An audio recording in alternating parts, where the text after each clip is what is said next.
But anyway, can you grow the race at that level? You sure can. And it's called the Masters Division. Yeah.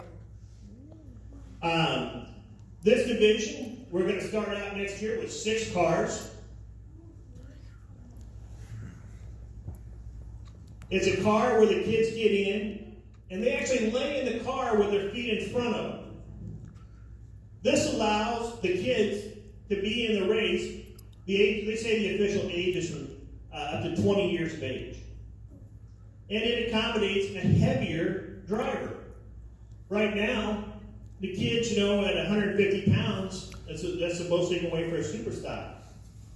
And I think this class here goes up to 160 or 170. Something the kids got to decide.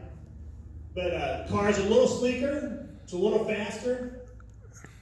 We're going to start with 6, as I said. It'll be our inaugural year next year for these.